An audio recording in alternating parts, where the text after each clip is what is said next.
জি জি ভাই, পারফরমেন্স তো ভালো। এতদিন আমি প্রায় 5,000 কিলো মতো চালাচ্ছি, এখনো পর্যন্ত পারফরমেন্স ভালো পাচ্ছি আমি খুব। FZ version 4। আমি বলি ভাই, এফজেড ভার্সন 4 এর মানে টপিক আলাদা, এটা টপিক আলাদা। এটা হচ্ছে পাওয়ার আর টর্কের বিষয় ভালো, আর ওটার অতটা পাওয়ার আসলে পাবেন না আপনি যদি চান। ও, বাইরে চলে যাচ্ছেন? আচ্ছা আচ্ছা, বুঝতে পারছি। আহ, হ্যাঁ হ্যাঁ, এটা বলতে পারেন যে যারা বয়স্ক মানুষ আছে তাদের ক্ষেত্রে ভার্সন 4 অনেক ভালো আছে, কেননা ওটাতে কমফোর্ট ভালো আছে, অত বেশি অ্যাগ্রেসিভ রাইড করা যাবে না। ছোট বাচ্চাদের কাছে দিলেও কিন্তু তারা বেশি ইয়ে করতে পারবে না আর কি, এইসব বাইক নিলে। হ্যাঁ, এটা স্লিপার ক্লাস রয়েছে তাতে।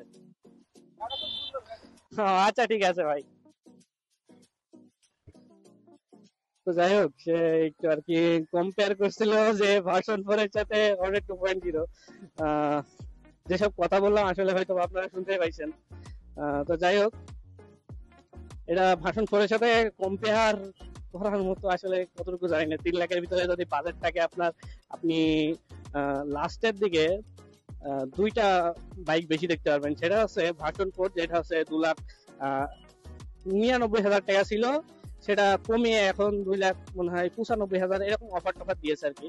তো 94, 95 যাই বলেন না কেন এরকম দাম পড়ছে, আর এটা পড়ছে 89।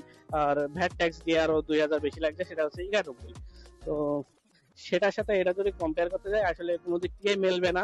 তো র্যান্ডম ভাই প্রশ্ন করছিল, এই জন্য আসলে ক্যামেরাটাও অফ করতে পারিনি, এন্ড তার সাথে কিছু কথোপকথন হইলো, আপনারা শুনতে পেলেন। তো ভার্সন 4 যে নেবেন না তা না। ভার্সন 4 যারা বয়স্ক মানুষ আছে তাদের ক্ষেত্রে হয়তো ভার্সন 4টা আসলে অনেক বেশি ভালো হতে পারে, কেননা ওটাতে কমফোর্ট আছে ভালো। টান টুন আসলে যাদের কাছে ম্যাটার না তাদের কাছে ওটা ভালো লাগতেও পারে। ওটাতেও সিঙ্গেল চ্যানেল এবিএস ইউজ করা হয়েছে, ওটাতেও ডবল ডিস্ক রয়েছে। ওটাতে একটা জিনিস হয়তো বা কমতি রয়েছে, সেটা হচ্ছে সামনের ইউএসডি সাসপেনশন না দিয়ে আবার টেলিস্কোপিক সাসপেনশন দিয়েছে, আর স্লিপার ক্লাসটা দেয়নি, এমনি নর্মাল ক্লাসটা যেটা ইউজ করা হয় সেরকমটা দিয়েছে।